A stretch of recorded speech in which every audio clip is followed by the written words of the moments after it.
Вітаю, я Наста, а ты слухаеш Белліт, падкаст пра кнігі і каля кніжныя тэмы. Сённяшні выпуск я пачну гісторыі пра пісьменніка-юбіляра, потым раскажу пра нон-фікшн на актуальную тэму і скончу кнігай нататак беларускага аўтара. І ўжо традыцыйна дзякую ўсім, хто падтрымлівае падкаст данатамі на Яндекс.Кашылёк. Спасылка на яго ў апісанні да выпуска.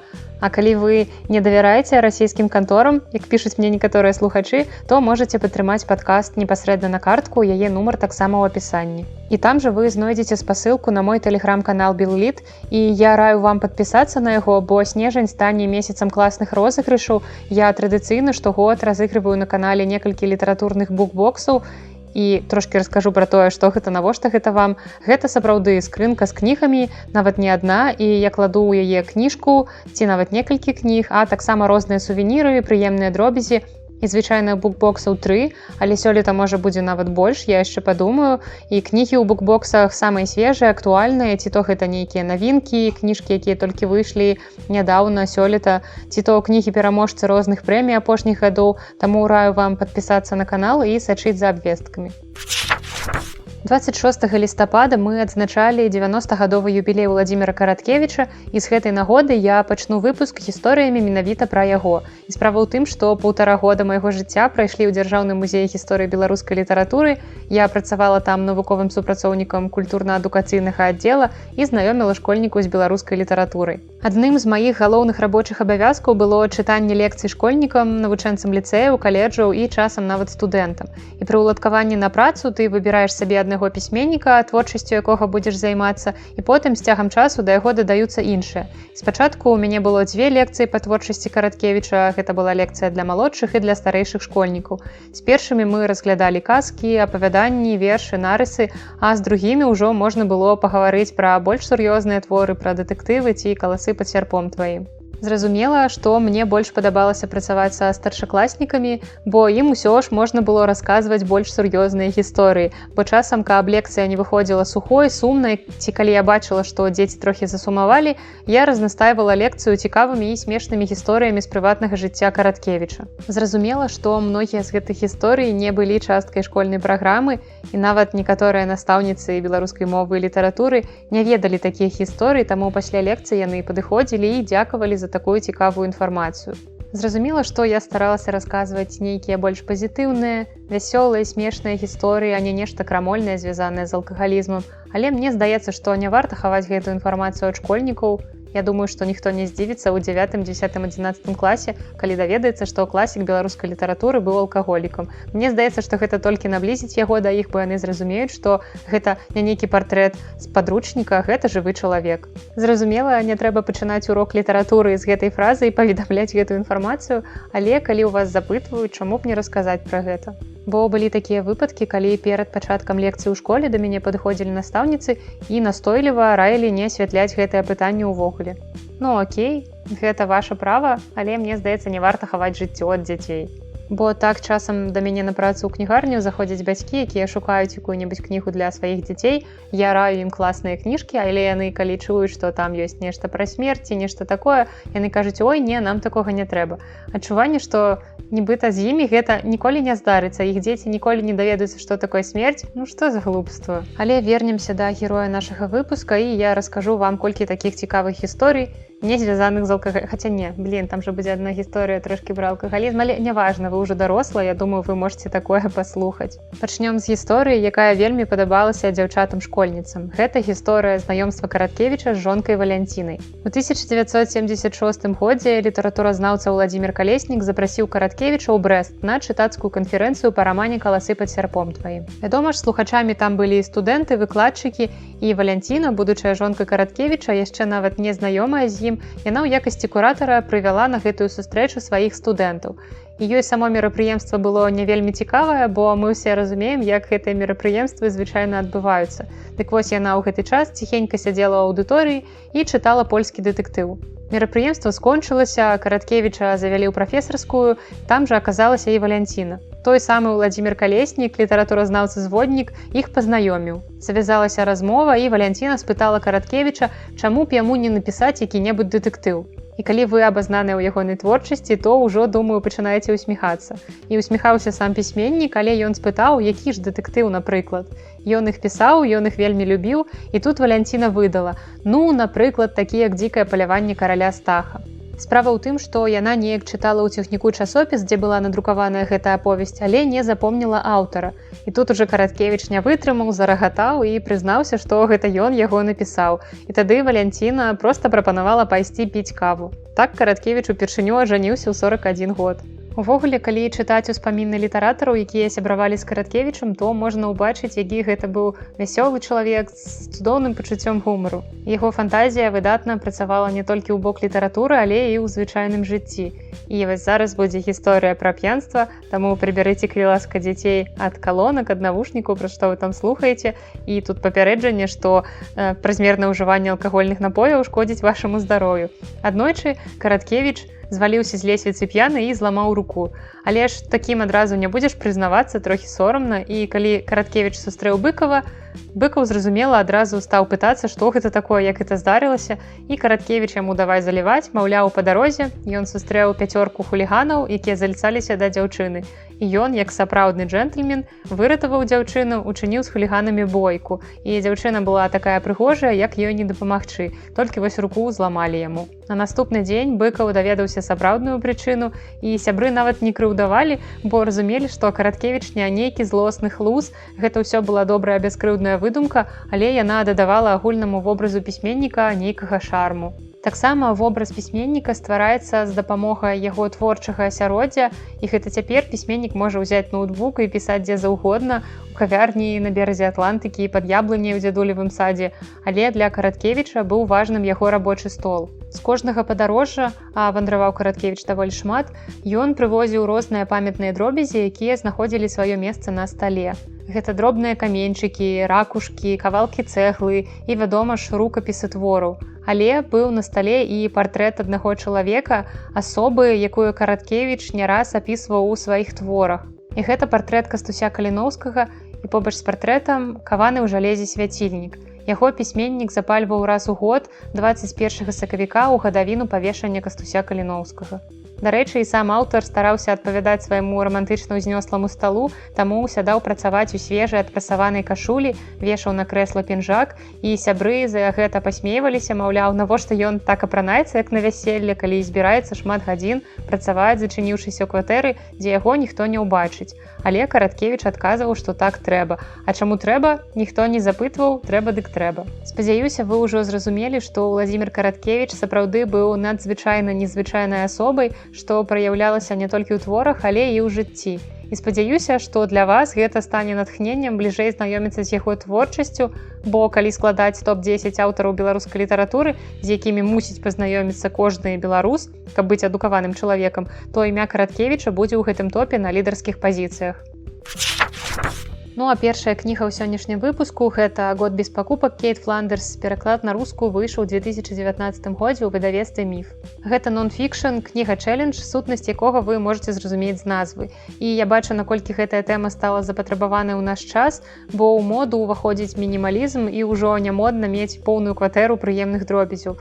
Усе блогеры ў гэтай сферы сцвярджаюць, што мы мусім жыць жыццём аскетаў, бо грамадства спажывання прывяло да з'яўлення вялікай колькасці псіхічных расстройстваў. Людзі бачаць у сацыяльных сетках блогераў, розных селебрыці нашага часу, якія жывуць паспяховым жыццём і могуць сабе ўсё дазволіць, і людзі пачынаюць думаць, што менавіта ў гэтым шчасце, што калі акружыць сябе дарагімі машынамі, бясконца купляць новае адзенне, розныя рэчы, ты станеш абсалютна задаволеным сабой, шчаслівым чалавекам і вельмі гарманічным. Але гэта далёка не так. І скажу адразу, што як аўтарка я гэты эксперымент «Год без пакупак» не праводзіла. У мяне няма праблемаў з шапагалізмам. Я не купляюся за прамілыя штучкі, каб прыгожа пыліліся на паліцах. Я за дзень не купляю толькі патрэбныя рэчы, і гэта нешта рэдка вельмі бывае з разраду, ну проста вельмі спадабалась. Прадукты, бытавыя дробязі я купляю па меры неабходнасці, так што я зусім не мэтавая аўдыторыя гэтай кнігі. Мне проста стала цікава, раптам я неяк змагу ўдасканаліць сваю сістэму пакупак, знайду нешта цікавае, што мяне сапраўды натхніць неяк яшчэ больш. І спойлер, у гэтым плане кніга для мяне аказалася абсалютна бескарыснай. Ужо на першых старонках я зразумела, што кніга з такой інтрыгуючай назвай зусім не пра шапагалізм, а пра барацьбу з любымі залежнасцямі. Бо аднойчы яе аўтарка Кейт зразумела, што яе дом перапоўнены непатрэбным барахлом, на крэдытнай карце ў яе вісіць доўг і да таго ж яна пакутуе ад алкагольнай залежнасці і пераядання. І з гэтым трэба было нешта рабіць, таму дзяўчына рашылася на эксперымент, які камусьці можа падацца абсалютна нялюдскім. На жаль, карысныя парады пра тое, як перамагчы свой шапагалізм, займаюць вельмі малы аб'ём кнігі. І ў асноўным яе назва «Год без пакупак» уводзіць у зман.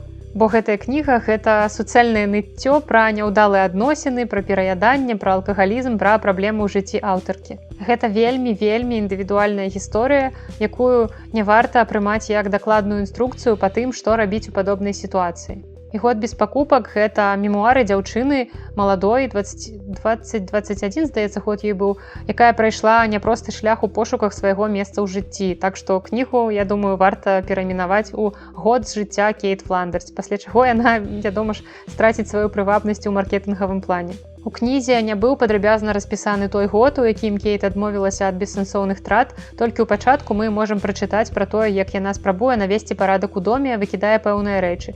І яшчэ некалькі старонак прысвечана яе сістэме адмовы ад пакупак. Яна склала спісы таго, што дазваляе сабе купляць, напрыклад, калі туалетная папера скончыцца, трэба яе купіць, бытавая хімія, ежа, калі парвецца абутак, то можна купіць новы і гэтак далей. Часам мяне раздражнялі моманты, калі Кейт станавілася такім снобам. Яна напышліва пісала пра тое, як выдатна жыць без дызайнерскіх туфляў і не мець у іх патрэбы. Але, на жаль, гэта выглядала хутчэй як спроба сябе супакоіць, апраўдацца, маўляў, мне гэтыя рэчы сапраўды не патрэбныя, я не зайздрошчу тым, у каго яны ёсць. Але знайшліся ў кнізе і цікавыя развагі, і Кейт акцэнтуе сваю ўвагу на думцы, якую мы даўно забылі з гэтымі гісторыямі пра паспяховы поспех. Калі вам не трэба шмат рэчаў, то і ў вялікай колькасці грошай вы не маеце патрэбу. Бо блогеры з усіх прасаў крычаць, што навучаць вас зарабляць шмат, хутка, але навошта? Праўда, тут я магу паспрачацца з Кейт, бо добрая зарплата – гэта не тое ж самае, што бяздумныя пакупкі, а гэта ўсяго толькі ўпэўненасць у заўтрашнім дні, калі ты ведаеш, што табе будзе што паесці, што апрануць, і валоданне грашыма яно цябе не робіць апантаным шапаголікам, а дае табе прыемнае пачуццё, што ты зможаш купіць сабе ўсё неабходнае, калі захочаш. Але ж, в прынцыпе, ты можаш і не захацець. Мне здаецца, што з псіхалагічнага пункту гледжання Кейт проста шукала ў сваім жыцці нешта, што зможа трымаць пад кантролем, што ёй будзе прасцей трымаць пад кантролем, бо, напрыклад, складана адразу перамагчы алкагалізм ці харчовы разлад, але можна прыдумаць сабе чэлендж, у які змаганне з гэтымі залежнасцямі вельмі добра арганічна ўпішацца.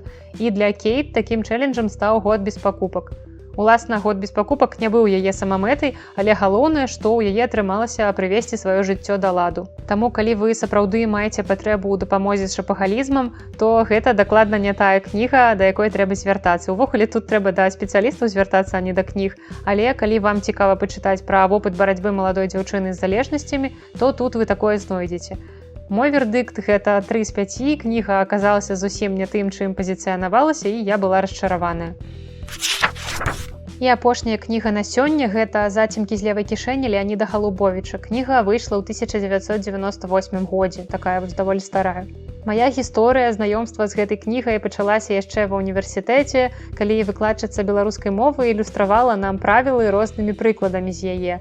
Дарэчы, пары Таццяны Расціславаўны Рамзай дагэтуль я памятаю як адны з найлепшых, і ў нас атрымалася вельмі плённае супрацоўніцтва на другім курсе, калі пад яе кіраўніцтвам я пісала курсавую па творчасці Федарэнкі. Аказваецца, што вельмі лёгка зацікавіцца кнігай, калі з табой дзеліцца яркімі вытрымкамі і цытатамі з яе. Але мне спатрэбілася амаль 10 гадоў, каб дайсці ад чытання ўрыўкаў да кнігі цалкам. «Зацемкі з левай кішэні» Галубовіча складаюцца з лірычных мініяцюр, жыццёвых назіранняў, афарызмаў, і большасць з іх прысвечана літаратурнай творчасці. Кожны літаратар, свядома ці падсвядома, спадзяецца на славу, вядомасць, гістарычную памяць нашчадкаў, ці хоць бы на даўгавечнасць страфы, радка, выразу. Многія, калі б не большасць, кінулі б пісаць, калі заўчасна ўведалі пра дарэмнасць і аднадзённасць напісанага, але ўсіх нас змушае трымаць сіло спадзявання. Таксама прачытала ў кнізе цудоўную фразу «філалагічны ўхіл жыцця». Пасля гэтага вельмі доўга думала, і мне здаецца, гэта выдатны радок для рэзюмэ. Таксама Галубовіч шмат разважае пра асаблівасці творчых людзей, маўляў, літаратурай могуць займацца толькі неардынарныя асобы і часта псіхічна ці фізічна выродлівыя. І мне стала цікава, ці адносіць аўтар сябе да такіх. Таксама ў кнізе мноства зацімак пра паэзію, бо Галубовіч увогуле паэт. Яшчэ ён расказвае гісторыі пра калег-літаратараў, і часам гэта даволі анекдатычныя выпадкі. Напрыклад, пра Шамякіна. Шамякін на Радзе Саюза пісьменнікаў Беларусі даводзіў, што пры фінансавай мэтазгоднасці можна аб'яднаць газеты «Лім», «Голас радзімы», «Наша слова», «Культура». Адно, маўляў, толькі важна – захаваць пры гэтым традыцыйны назоў будучай аб'яднанай літаратурна-мастацкай газеты «Літаратура і мастацтва». Гэта як пад адной вокладкай змясціць тэксты Шамякіна, Навуменкі, Чыгрынава, а на супервокладцы аўтарства пазначыць абрэвіятурай Саюза пісьменнікаў Беларусі. І яшчэ некалькі цікавых успамінаў пра Анатоля Сыса. Хлопец, рэдактар на беларускім радыё, атрымаў пакой у інтэрнаце на Ангарскай. Калі ён адчыніў дзверы, то ад нежаці там у яго заняло дых. І што, тут калі-небудзь людзі жылі? Так, адказала камендант, тут жыў паэт Сыс. Рэдактар доўга наводзіў марафет, усё вымеў, вычысціў, выдрыў, пабяліў і пераклеіў шпалеры. Неўзабаве сваё былое жытло наведаў захмелены паэт. Пераступіўшы парог, ён паўмёртва зірнуў на сцены і, збялеўшы, панікла выдыхнуў: «Ты садраў шпалеры! О, засранец, мае шпалеры! Там жа былі занатаваныя ўсе даўгі. Як жа я цяпер ведаць мог, хто і што мне вінен?» І другая гісторыя таксама пра Сыса. Прыходзіць не надта п'яны Сыс у рэдакцыю «Ліму». Там Вярцінскі ў атачэнні супрацоўнікаў. Сыс і кажа да ўсіх, звяртаючыся да Анатолія Іліча: «Анатоль, ты ўсё-ткі застанешся ў гісторыі беларускай літаратуры». Вярцінскі расплываецца ў задаволенай усмешцы. Сыс ляпае яго па плечуку і, як нічога не было, дадае: «Абавязкова застанешся, я табе верш прысвяціў». Некаторыя мініяцюры з кнігі нагадваюць дзённікавыя запісы, бо ў іх аўтар дзеліцца надзённымі перажываннямі і часта закранае вечныя тэмы жыцця і смерці і па-філасофску над імі разважае. Таксама расказвае і пра сям'ю. Напрыклад, мяне павесяліла такая гісторыя, як неяк Галубовіч сядзеў, назіраў, як яго малая дачка гуляе ў двары з дзяўчатамі. Чую іхныя галасы з кустоўя, што нарасло каля самага пад'езду. Суседскія. «Ксения, смотри, какая веточка красивая, давай обломаем». «Моя. А вось каб ішлі якія-небудзь дзядзькі і сказалі: «Паглядзі, якая ў гэтай дзяўчынкі ручка прыгожая, давай адкруцім». О, Господи, думаю, выхаванне жончына, а літаратурны троп мой. Ну і нікуды не падзецца ад палітыкі, яе на старонках кнігі таксама шмат. Адзіны, хто заўжды прайграе ў палітычных гульнях, гэта просты народ. Клебс, прашу прабачэння. Толькі ён ідзе ва-банк з пустымі кішэнямі і з шасцёркамі на руках. Ну і зараз будзе пра сумнае. Чытаю я Галубовіча, чытаю, нават атрымліваю задавальненне, прыкмячаю нейкія трапныя назіранні, з чымсьці пагаджаюся, з чымсьці палемізую, і тут ён як напіша чарговае глупства пра жанчын. То яны літаратурнымі крытыкамі няздольныя быць, то літаратурнай творчасцю ім не абавязкова займацца, такі абсалютна тапорны сексізм, і аўтар нават не адчувае, што нешта не так. Бедныя гэтыя цёмныя бабы, куды ім у літаратуру лезці, варыце баршчы. І чым Галубовіч у гэтыя моманты адрозніваецца ад прэзідэнта, якога так не любіць і якому ў кнізе прылятае яшчэ часцей, чым жанчынам. І той казаў, што на беларускай мове нельга стварыць нічога вялікага, а гэты кажа, што жанчыны ні на што не здатныя ў літаратуры. І тэмы выказвання ў іх розныя, але вузкалобасць адна. І каб не быць галаслоўнай, я прывяду цытаты. Жанчына, як крытык, не больш, чым белетрыст. У іх ад прыроды не крытычная логіка, яна ў іх мацярынская, а значыць суб'ектыўная. І яшчэ адна падобная цытата. На мой суб'ектыўны погляд, жанчынам не абавязкова займацца літаратурнай творчасцю. Яны ніколі не напішуць твор роўна вялікі таму, што маюць самі з сябе. Ладна, хоць дадае тут пра суб'ектыўны погляд і нібыта ўзвышае жанчын, маўляў, яны і без літаратуры самі па сабе вялікія, але ўсё роўна гэта хутчэй так, нібыта бабы вы і так класныя не лезьце ў літаратуру. Але далей я сустракаю яшчэ наступнае. Жанчына, пачынаючы з твайго свядомага дзявоцтва, фізічна і ўнутрана падрыхтаваная да гвалту. Больш таго, падсвядома чакае гэтага. Мужчына дзейсны да гвалту толькі інстынктыўна і рэфлексійна. Адкуль увогуле ўзяліся гэтыя псеўданавуковыя думкі? Вось вы ўяўляеце, што было па цывілізаванай краіне, калі б вядомы чалавек, нейкі пісьменнік, акцёр, спявак дазволіў бы сабе такое выказванне. Я думаю, што ён бы доўга пасля яго адмываўся ад патоку чалавечай нянавісці. А яшчэ далей я сустракаю ў кнізе фразу ад стваральнікаў, а часікі тацікаюць. Нарадзіць чалавека ад любімага мужчыны – вось вяршыня жаночай творчасці. Усё астатняе ад лукавага. І некалькі гэтых цытат, якія ў часы напісання не лічыліся чымсьці страшным, усё ж не здолелі сапсаваць мне агульнае ўражанне ад кнігі, таму я раю зацемкі як цікавы літаратурны дакумент, які адлюстроўвае эпоху, калі быў выдадзены. І сярод нататак часам з'яўляецца роздум над сучасным станам беларускай літаратуры, сучасным для аўтара ў момант напісання кнігі. Сённяшняя літаратура напамінае мне лапушыстую капусту. Зялёных лістоў многа, а качана няма. У кнізе мы бачым супярэчлівыя 90-е, якія можна параўноўваць з нашым часам, асабліва што тычыцца літаратурных і моўных пытанняў. І на сёння гэта ўсё. Я абяцаю, што ў наступным выпуску не будзе кніг, якія мне спадабаліся не вельмі, будуць толькі тыя творы, якія я бязмежна вам раю, якія мне вельмі спадабаліся за апошні час. І таксама я запрашаю вас ставіць адзнакі падкасту ў iTunes, калі вы слухаеце праз Apple Podcast, а таксама пісаць каментарыі і пакідаць водгукі на іншых пляцоўках. Пішыце проста ўсё, што вам прыходзіць да галавы, чаго вам не хапае ў выпусках, чаго б вы хацелі дадаць, пачуць, пра якія кнігі. Я буду рада любой зваротнай сувязі. А на гэтым я развітваюся. З вамі была Наста і падкаст Белліт. Да сустрэчы!